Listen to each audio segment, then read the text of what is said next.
Like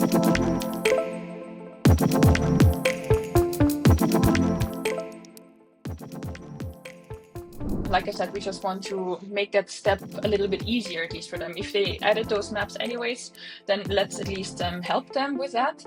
And let's have them save time, save them the export from Mapcreator and import into Illustrator process. While they still have access to our fully layered, high quality, editable, scalable, true vector files. That was a lot of adjectives there, but yeah, we want to provide that or facilitate that access to it.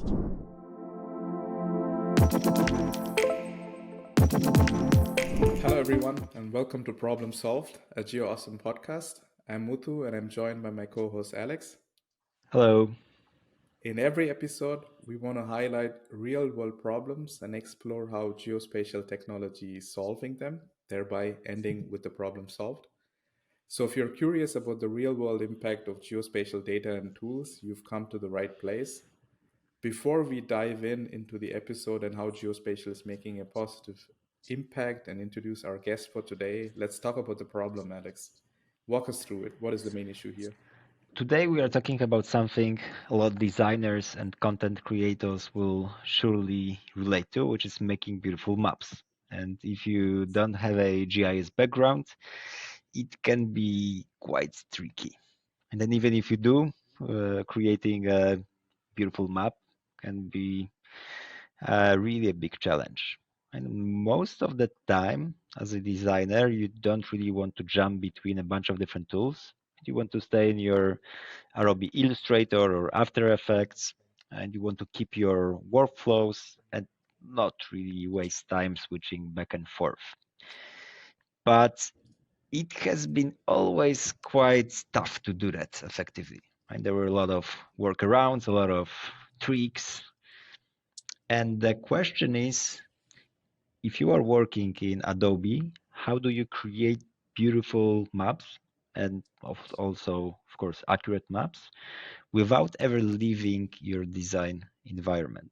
And then this is exactly what we will be diving into today with Magdalena Muhr, who is a managing partner at Mapcreator. She's here to talk about their new Adobe extension that will make it all possible and, well, hopefully easy. Maggie, welcome to the show. I have to say, as a cartographer, that I've been a huge fan of Mapcreator for a very long time, so I'm really happy to have you here today.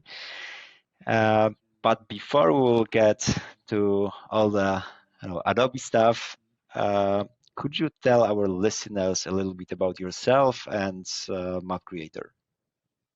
Definitely. So first of all, happy to be here again. Thanks for the invitation.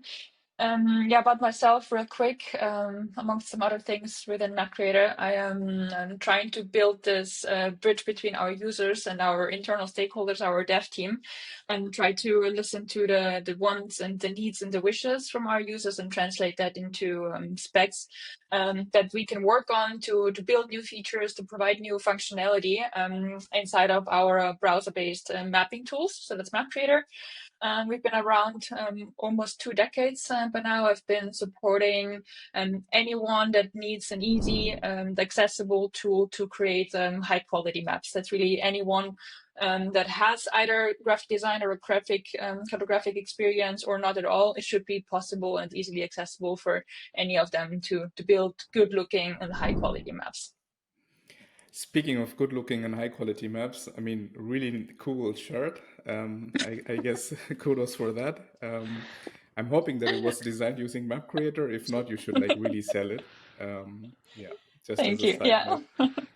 I figured it's on all of the occasions, and today is one of them where I should take this shirt. Today is definitely the right occasion for this. Yeah. Maggie, we've known each other for many, many years, and you also mentioned that Mapcreator has been around for 2 decades. Really incredible achievement. I've been a follower of Mapcreator for close to 12, 13 years now. Seeing you go through the evolution of catering to different audiences and moving more towards newsrooms, more towards designers as well. I'd love to understand the core philosophy behind your decision to create this extension for Adobe rather than what seems to be usually the way the geospatial sector is done in the past, where you try to build a completely new tool for such purposes.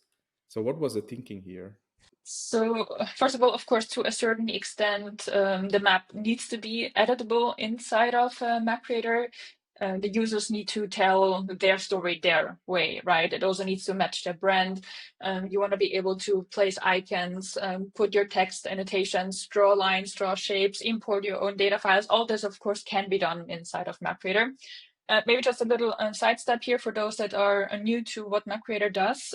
We also really build bespoke map styles for our customers as part of the onboarding process. They are then usually quite set in place on purpose so that our users don't waste time having to rebuild all the same styles all the time, especially if the maps that are being produced need to be unique and uniform going throughout the entire storytelling process.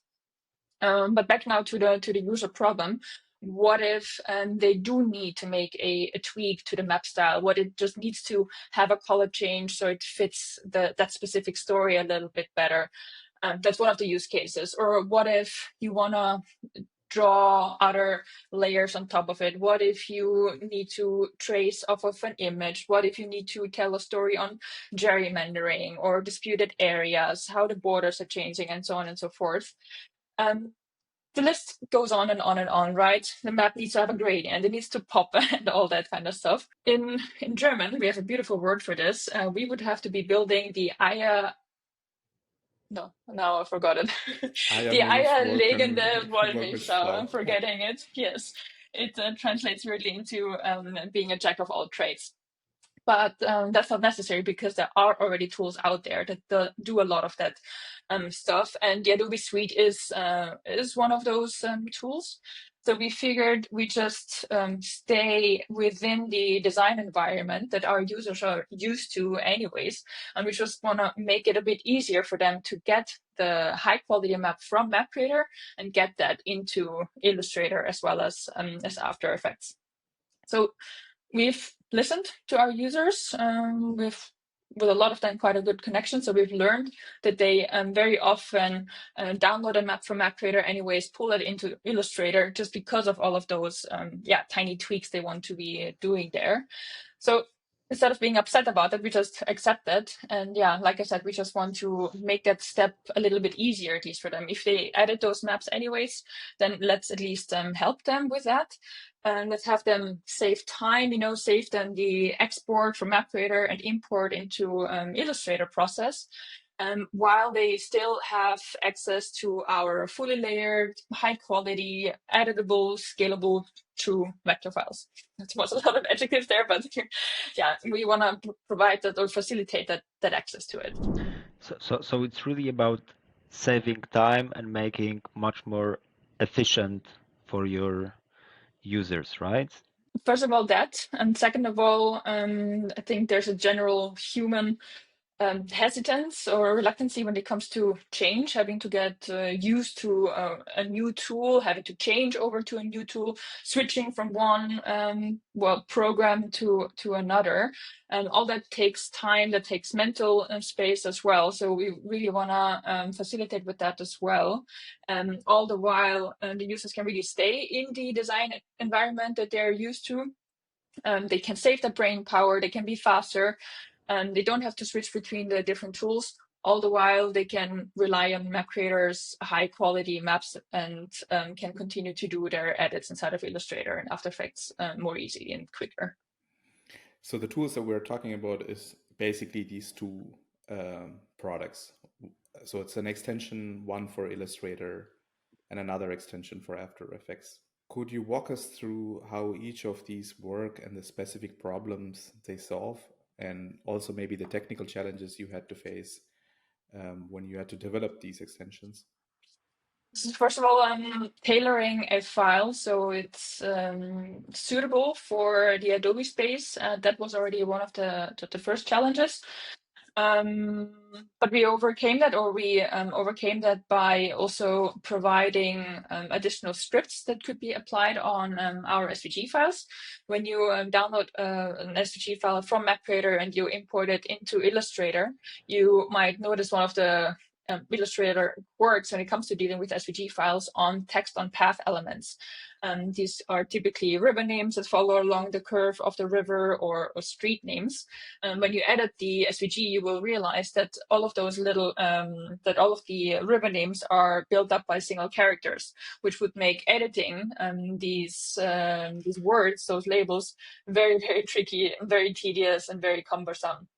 So to the rescue, by the way, for free is our Illustrator script. It's a text on path fixer script. So all you need to do is, when you have the SVG inside of Illustrator, you just apply the script, and then it fixes all of those single characters, stitches that together, and makes it one editable word again. And that makes just the overall editing a lot easier.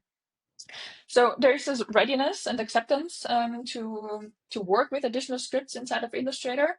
That just got us to think, if our maps are edited inside of Illustrator anyway, why we just don't offer this entire map making inside of Illustrator and After Effects straight away. And yeah, that was the birth of our extension. Let's assume you have it installed, and there are clear instructions on how to do that. It's really simple. Once you have it installed, all you need to do is you open up the extension panel. You can resize it to whatever size your map needs to have. You hit the generate button, and then within a couple of seconds, you have the fully layered and ready to edit vector file ready inside of Illustrator. Now with After Effects, it actually works very similar, or is the same process really. You also have the extension running inside of After Effects, and what's happening behind the scenes is that actually the extension from After Effects is communicating with the extension inside of Illustrator. The problem, namely, is that SVGs cannot be edited inside of After Effects. Also, something we've learned, a process that our users have been doing, is download an SVG from Mapcreator, you get it into Illustrator, you ungroup all of the layers, you save it as an AI file just to then open it inside of After Effects. So you can see and hear how that can be a tedious and really long, breathtaking process. So we just cut this SVG step here, and then the vector file is created straight inside of After Effects, and the composition is ready with each of the layers also uniquely available, which means you can toggle each of those layers on or off the way you need it. And then inside of After Effects, we actually took it a step further. We can also apply some pre-templates on certain layers. We're looking for specific unique, we're looking for unique IDs here, such as a country name or the capitals. And then, for example, the country name could have a nice fade-in effect, or the capitals could have this popular typewriter effect. So we can really target those specific layers to, again, help the user save time so they can really get that map out there quickly. A very large user group of ours is users inside of Newsroom. So news are breaking every second, and maps should be going with it. So you don't want to waste time having to think about how does this map need to be built. You really just want to focus on getting the story out there right now. And with those extensions and with those pre-templates that we do on the animations, we hope we help our users with that. One thing that got my attention, especially because I remember playing between ArcGIS and Adobe Illustrator back in the day, and I remember that I was just frustrated with the layers and how the layer management looked like, and how different vectors were split into thousands or hundreds of different layers. I mean, this was just so annoying, right? So you've mentioned this layer kind of management, right? Could you elaborate a little bit on how this works? Me too. Yeah, if I can say it like that, in our humble opinion, this is really the thing that we are secretly, modestly proud of the most, because there are almost no other tools out there that really deliver the vector quality that we do.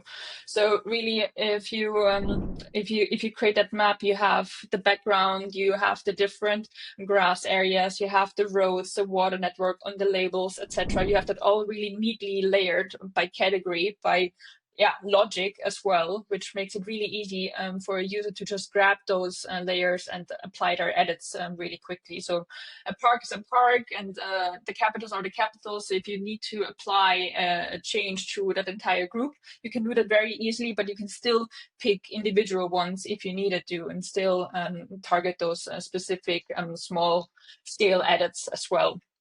Then it's really a true vector, right? It's a scalable vector. It's not like just a bitmap wrapped inside of an SVG. I mean, how frustrating is it if you go on a search in the internet, you finally find a map in as an SVG, and then you just realize it's a PNG that's wrapped inside of an SVG. So that's for sure one thing that we're proud of. I mean, of course, PDFs are also still vectors, but they don't retain the layer logic, which means if you want to remove some of those layers, you would have to do that individually from path to path. And that's, of course, again, something that would just take a lot of time. So we really want to write a bit on this whole time-saving aspect. And like you mentioned it already, Alex, and back in the day, and also nowadays still, I mean, there's plenty of tools out there where you can get your data from, right? From OpenStreetMap to Natural Earth, Overture, etc. If you have the right toolkit available and the right skills and experience, of course, you can harvest it and get it into QGIS. You do all of your edits and the splits and the cuts, etc. there. And then export it in a format that hopefully Illustrator can read, and then you continue to do your edits there. But all the time that I just explained this in this minute, you could have already downloaded just a vector file straight from Mapcreator, save that time, save that headache. Rely on the fact that our map quality is really high, so you can focus on what matters here, which is telling your story.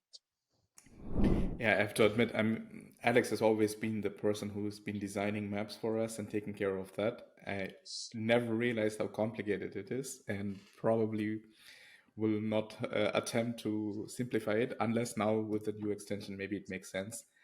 But I also have to say, I love the fact that Mapcreator and your team listen to your users and build an extension that makes their life easier. I mean, the whole idea of problem solved is to have a very clear customer pain point and then to showcase how the company is solving it. And in this particular case, you've really made our life easier.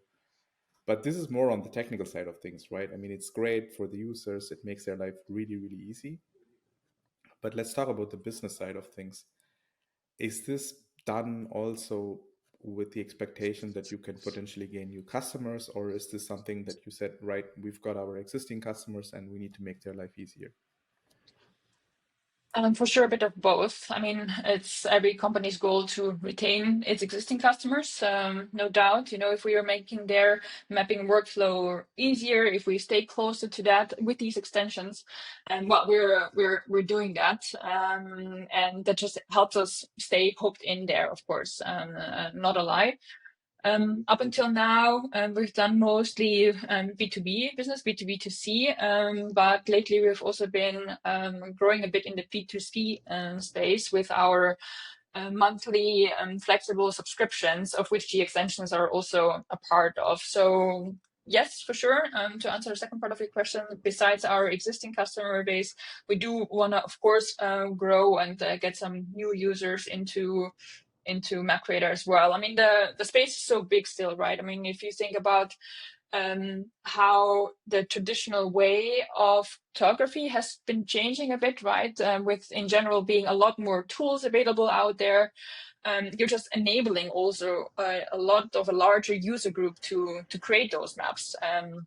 So if you think about the real estate, like all of the real estate brokers having to do the marketing on the properties that they're selling. If you're a graphic designer of inside of a design agency, if you're doing motion designs, location intelligence, I mean, there's just so many industries which in one way or another need maps, and which help them or want to help them getting access to those maps.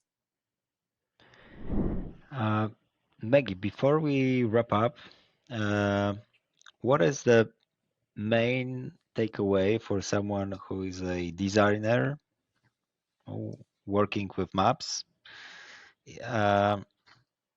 What is the one thing you want them to remember about Mapcreator's Adobe extension? One thing. One thing is the time saving factor and how easy it is for you to create maps. Those two things. I mean, you did use an and, so I guess technically it was one. We let that go. Maggie, it's been a pleasure. Thanks for taking the time. But before we let you go, there is one question that I want to put forward to you and use it as our quick fire closure. And again, this is one of those one thing questions, but feel free to elaborate. You've been managing partner of Mapcreator for many years now. What's the one thing that you wish the geospatial industry understood better about its customers? I think it's that the customers, the users, aren't necessarily looking for more features. I think they're just looking for less friction, and the things they want to build it with less friction. So we want to help to remove the friction from the flow. And that goes a little bit in line with the thing that I said before as well about the fact that the traditional way and art of how cartography has been done, and a little bit also how the traditional geospatial customer is changing a little bit. I think they're becoming a bit younger. They have access to more tools. There are more tools available, and a lot less people need to be able to do more. And I think a lot of the traditional handmade stuff is being replaced, sometimes rightfully, sometimes not. That's questionable, with smarter tools that do things just faster. And again, to just enable a bit of the brain space and give that back to the creators primarily. So if I think of geospatial as a person, I would be saying they're becoming younger, they're a bit more attractive, they're a bit more diverse. And they need more accessible tools. And they need still to maintain the high standard of what a good map is, of how good cartography is being done.